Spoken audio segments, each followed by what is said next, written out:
Well, staying on top of your personal finances could be a little bit daunting. Now, add to that, navigating whether or not you need an extra product a vendor is trying to sell you. What is tide selling, and what can you do if you're confronted with this? We have Peter Sashecki with Everything Financial here to explain tide selling.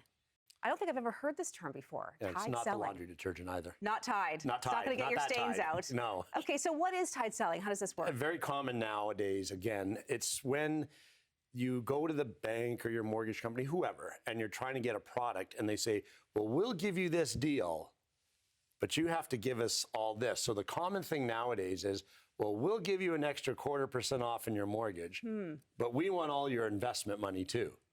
And it's actually illegal.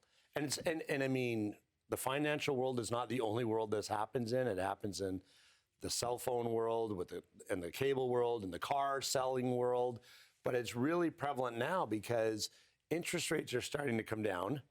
Lots of mortgages are maturing, and the big banks, in their effort to get more business, are saying, we'll do this, but we also want this. A company that does this, whether it's a financial institution or another company, like you say, cars or anything that you might be buying, is it pretty obvious? Do they make it pretty cut and dry, or is it more like, hey, we'd really like your business? Oh, there's no subtleties here. It's pretty point blank that, yes, we'll give you this, and they make it really seem enticing, but we can't do that. They'll actually say that. I saw it in an email.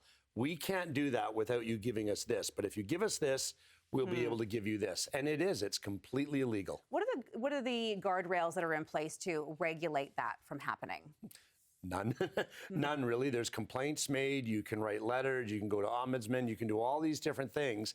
And it's been going on for years. And because it's the big banks, nothing seems to really happen about it. And I will give credit where credit is due. And people things haven't froze over here. But Mr. Singh of the NDP party once, about 3 years ago, tried to introduce some stuff in relation to this to try and put some rules in place. And of course, he'd be laughed out of Parliament because no one wants to listen to it. They just let it go by. What is the difference, though? I mean, you hear about phone companies doing this, bundling services, for example. You get your internet, your phone, your TV, or, bundling your services.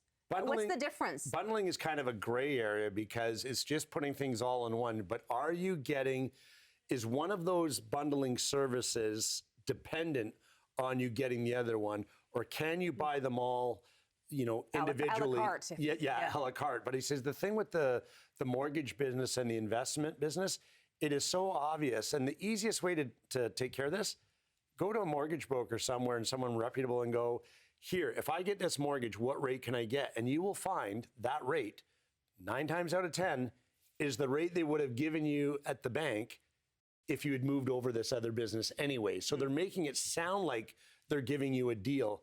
They're not, because there's the posted rate, and then in the computer system, they have the rate they're willing to discount to. What they're trying to do is just get extra money in the door to give you that discounted rate. And it's illegal, but it happens all the time. Regardless of what your financial institution is, are you not able to just say no?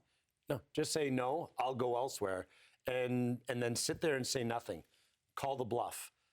Yeah, I mean, I want this product, but I'm not going to give you this. Yeah, if you can do that rate, exactly. If you can do that rate, 4.5 instead of 5 or whatever it is, then you can do that rate without me giving you the other business. No, I'm not willing to give you that other business. I'm happy with my investments or whatever the case may be, or my insurance or whatever it is, where it is. If you cannot give me that rate, I'll go elsewhere. And when you start to walk out that door, watch how quickly they chase after you. Wow. I think for some people that would be difficult to do. You got to play hardball, but I guess it's your money, though. Yeah. It's your money. You need to protect it because they're not going to. Okay. Peter Sashecki, Everything Financial, telling us about tide selling this morning. Thanks, Peter. Yeah. Thank you. Thanks for coming in.